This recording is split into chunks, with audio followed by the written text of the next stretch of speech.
Hi guys, welcome back.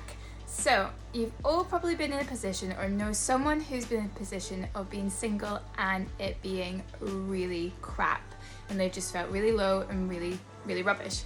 So if you or one of your friends are in this position, then this is a really great book I would recommend to someone. I loved reading this book and I'll just tell you a little bit about it. And this week's book is The Unexpected Joy of Being Single by Catherine Gray.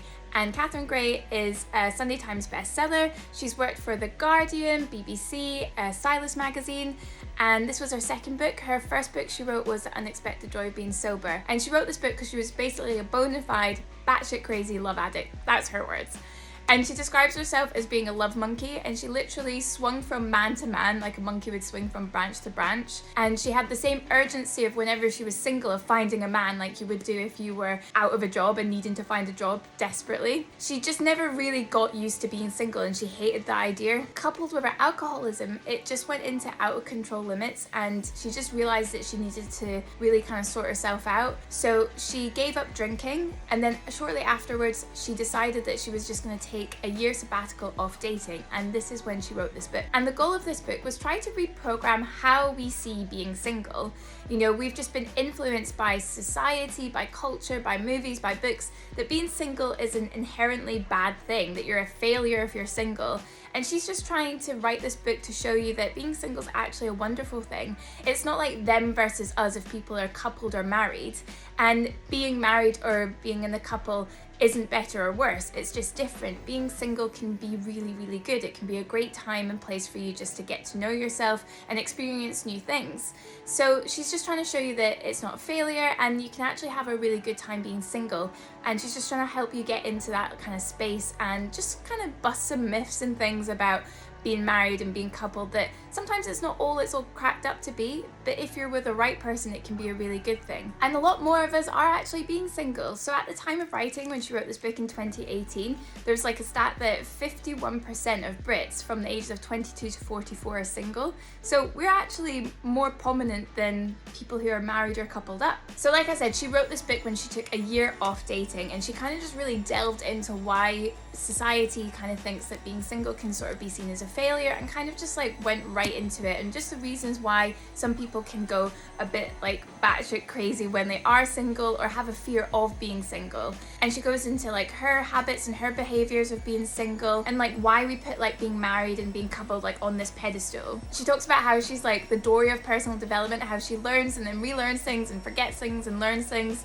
about being single, and also about like her kind of dating habits and why she kind of keeps repeating the same mistakes, which is really relatable because a lot of us probably have done these things too. She also talks about therapy and about colouring yourself in completely, which I'll go into about later, and dating in moderation, which is a really great chapter in this book. And basically the goal of this book is to just help you find the joy in being single, and there is a lot of joy that you can get in being single when you get in that right headspace.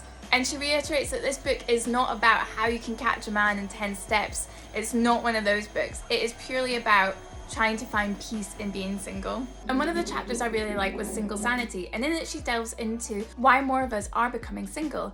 And one of the reasons is because being single is actually a privilege now, especially for women, because back prior to the 1950s and hundreds of years ago, if we were single, we were really in trouble. Like, we needed a man to usually provide financial stability. Previously, there weren't as many jobs for women, and if they were, they paid really little. I know there is obviously a disparity with gender pay and things like that. That's another topic.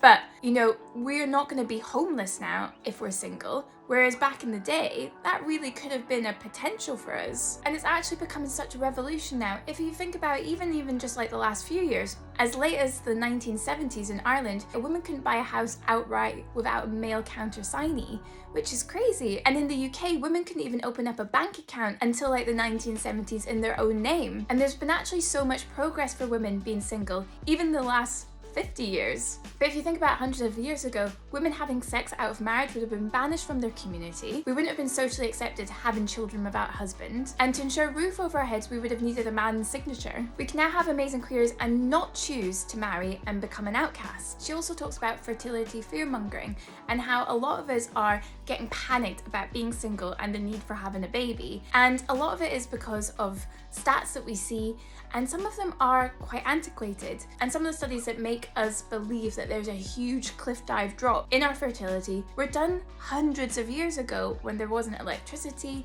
or antibiotics or fertility treatment. So they're actually really outdated studies that were done a very long time ago. And then she compares more recent studies like the Boston University study that followed women from 22 to ages 34 and from 34 to 40, and there was only a 6% drop in their fertility. So maybe we're just being led to believe that our fertility drops way more than it actually does. But I think a big thing from that is, why are we basing our fear on stats that are hundreds of years old? Why aren't these studies being done? Why aren't we being a focus? And just on the fertility topic, if you're someone who is maybe concerned or a bit curious about your fertility, then I just did the fertility test kit and it was really good. I would 100% recommend it. It was so easy. You can get a consultation with a doctor afterwards to discuss your results as well. So I'd really recommend that. It was really, really good. And also it just really took the pressure off being single and knowing that everything's okay. Obviously that's just part of the picture, but it's just a part of a picture that I can control, and it just made me feel so much better. And another sort of section that I loved in the single sanity bit was she references Eckhart Tolle and scaffolding and the stories that you tell yourself. And Eckhart Tolle sort of references the stories that we tell ourselves can be like scaffolding that props us up. But these stories and the scaffolding can be negative or positive. So we can prop ourselves up and feel stable when we've got all these negative storylines like, no one loves me, I'm so bad at dating, I'm never gonna get married, I'm never gonna be happy single, time's running out, all these things. And without these things, if we took them away, we might just have a bit of an existential crisis and feel a bit like jelly and there's nothing holding us up anymore. But if we dare to take the scaffolding away and really look hard at it and maybe replace it with something more positive, like really kind of dare to look at it and think, are these stories that I'm telling myself true? And can I replace them with more empowering, positive stories that can hold me up instead of these negative ones that I'm using to hold myself up? And another topic that I really liked in the single sanity section, very hard to say, is an ode to my soulmates. And she references a psychologist who says that we don't need just one single person to form a deep bond with. We actually need a group of people. And if you look around, you probably have a group of people in your life already. And she says having a soulmate doesn't mean you need to shag them. So you can have a group of people who are your soulmates already. That might be your family, your friends, maybe some work colleagues. But it's about having like a really good inner circle. And instead of like orbiting one person, you can just make your orbit wider and orbit more people instead who make you feel good. And I really like what she does in this section is she actually references each of her friends or the people that are in her close circle and reasons why they are special to her. And say if you are maybe having a bit of a down period about being single, or you're just feeling a bit lonely or sad, this would be a really nice thing to do. Why do those people make you feel special? What have they done to enhance your life? And I think doing that practice would just make you realize actually you do have a lot of special people in your life already, and you don't need to be so hung up on finding this one person that is going to potentially change the rest of your life, because you already have so many people in your life that probably already have changed your life for the better. Like I can do this just off the top of my head. Like my friend Laura, we just say she brings the lols. Like she just makes me giggle non-stop from when I meet her. And then I've got another friend called Laura who's just so deep and wise and just always just knows like what to say if you're kind of struggling. And then my other friend Alicia is just always been there, and she's just like my total steadfast soldier, always been there, and like we speak like most days. It's such a nice exercise to do, and I'm getting emotional just doing that just there. But sometimes I think it's really important to be grateful for who's already in your life at the moment, instead of thinking what am I missing out on, thinking about who have I already got. The other chapter that I really liked was Growing Single Joy, and in it she's got like a comprehensive list of things that you can do to make yourself feel better. And some of them I really liked, like write your ex a fuck you letter and then write them a thank you letter. I'm gonna do like a little short on these as well so you can check those out. But also she's got like rebuttals to things that couple people or married people say to you if you're single, and they're just really funny. Like podcast recommendations, TED Talk recommendations, books, other books that you can read as well to help you feel that single joy. In another chapter she talks about therapy and how it can open doors in your head, and I love this analogy, and she describes it as, you know, sometimes you feel like you've cracked this, that you know why you do certain things.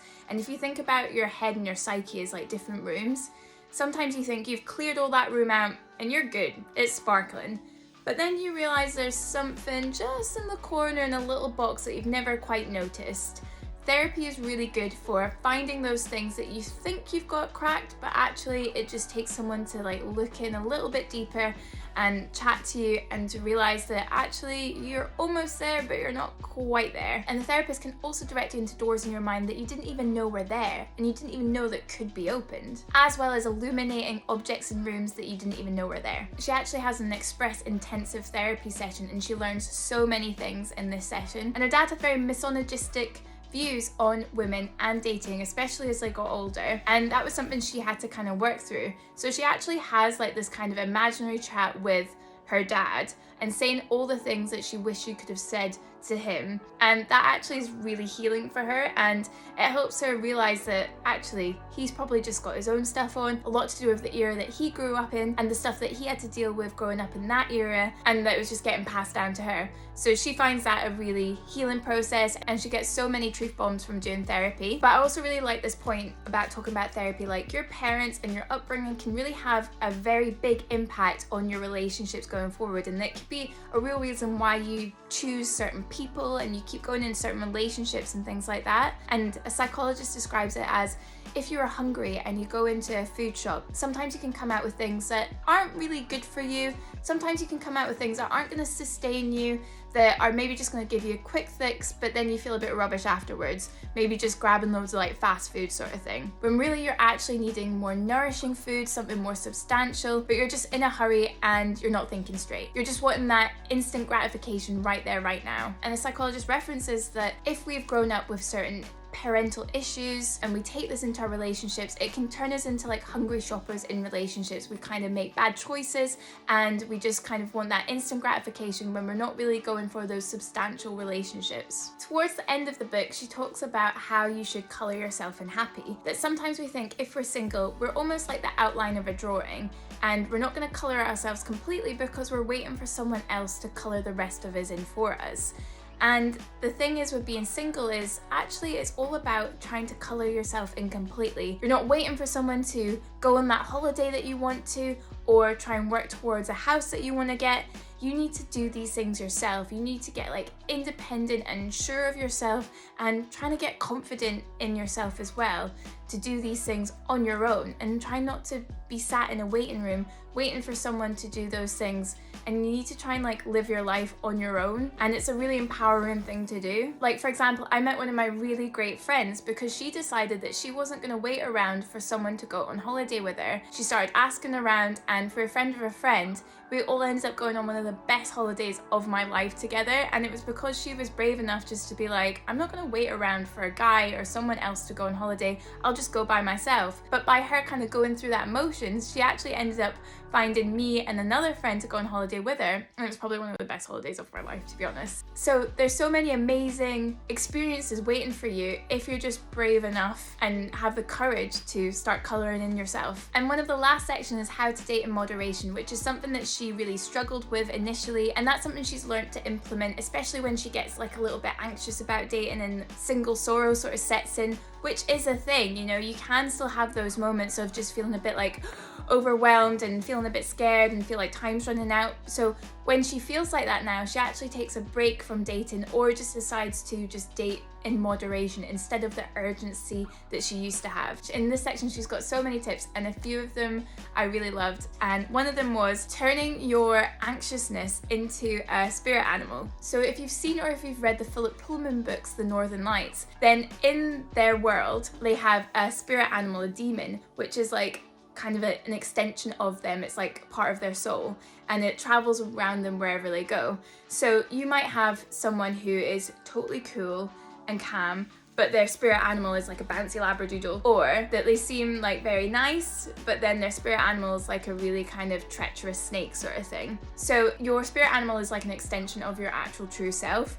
So she describes like when she's going for a date that she can just get really like hyped up and anxious, and her spirit animal is like a little like anxious like blue tit like flying around. She almost like talks to her anxious self as if it was like a psychological pet. So when she's getting anxious, she tries just to soothe herself, almost like she's talking to like an animal or something like that if it was getting anxious. And that really helps her going into a date, knowing that her anxious little spirit animal is just an extension of herself, and she just kind of speaks to it kindly, sort of thing. Another tip that I loved from this section is trying to think of this person as just a person that you're meeting, instead of this could be my future husband or my future wife. Just think of them as a person. Maybe they're gonna be a really good friend, and maybe that's all it is. Or maybe it's just a really good night out, or just a really nice drink or a nice meal, or you discover a new location that you've never been to. It doesn't have to have this whole weight on it and this expectation. And sometimes that can just be a really daunting thought about meeting someone new. But if you just think of maybe it's just a nice evening, or maybe I just eat a nice meal tonight, then that maybe just takes the pressure off going for a first date. She also describes how she's learned anxiety into feeling excited, because your body doesn't know the difference. It's all those kind of feelings that are running through your body, whether you're anxious or excited. But if you can train your brain into thinking, actually, I'm just excited for this date, instead of I'm really, really freaking nervous for this date, then maybe that will just help you just kind of trick your brain to being like, no, we're good. This is just exciting. We're just meeting a new person. We're fine. We've got this. Instead of being like, oh my god, oh my god, oh my god. Then that might help you just kind of going into a date. And the last thing that I loved in this book was she wrote a letter to someone she loved. So someone who maybe like a niece or a nephew who's only little, but she writes them a letter that they can open, you know, when they start dating, when they're a bit older, to help them realize that if they're single, it's okay. It's just society putting pressure on you that you maybe need to be coupled up or married, and you don't have to be if that's not what you want. And if you're happy the way you are, then that's okay. And she's just got this beautiful analogy of your heart being like a stately home that's got many, many rooms in it. And sometimes we can just get so engrossed in the top turret of the room, which is where we have our romantic relationships. And that lodger in that room isn't a permanent fixture. We own our heart, we own the house. And sometimes that lodger can leave in the dead of night, or we need to evict them. And that's really, really hard when we have to do that. And we might spend a long time in that room feeling just forlorn and sad and empty, and that we forget about all the other rooms that are in our stately homes. The room that's got our colleagues chatting by the kettle, or the family room where they're watching a film, or the girlfriends room where we're all just like having the chats. There's so many rooms in our stately house that we can go into any other room at any time and redecorate it at any time. And there's so much love, connection, and respect in all those other rooms that we don't always have to focus on and feel like that top turret with our love interest is the only room. There's so many other rooms as well. And we never have to feel alone or lonely in any of those rooms unless we choose to barricade ourselves in those rooms. We can explore that whole entire house anytime we want. And I think it's just a lovely analogy for anyone who's feeling a bit sad about being single, but to know that they're never alone or lonely. So in conclusion, I love this book. As you can see, this book got absolutely hammered by my little sticky notes. I just thought there were so many tips, analogies, it was witty, and I just think it really would help you feel single joy if you read this. It would just take away some of the sorrow and some of the heaviness that you can feel if you're feeling single and you're just feeling a little bit lost. It would just really help you feel that being single can actually be such a great thing. And she's just got so many like references, inspirational like podcasts, things like that. There's so many tips in this book to help you turn single sorrow into single joy. I really think she nailed it. If you know someone who is feeling a little bit low, please get them this book if they're going for a breakup or if they're just feeling a little bit sad about being single. It's such a great book. I cannot recommend this enough. It's been one of my favorite reads. And the thing is, it's nothing groundbreaking, but it's just simple and just consolidates so many things that would just make you feel better if you were single. So let me know if you've read this book, guys. I'd love to know your thoughts on it. And also, you can check out my other single series, the sort of heartbreak breakup series that I've done on Rupi Kaur's book and Everything I Know About Love, which are also really good reads. And yeah, take care, guys. Bye. Stop. Moment, instead of trying to think who, instead of thinking who. And her dad had very misogynistic, and her dad had very misogynist, and her dad had very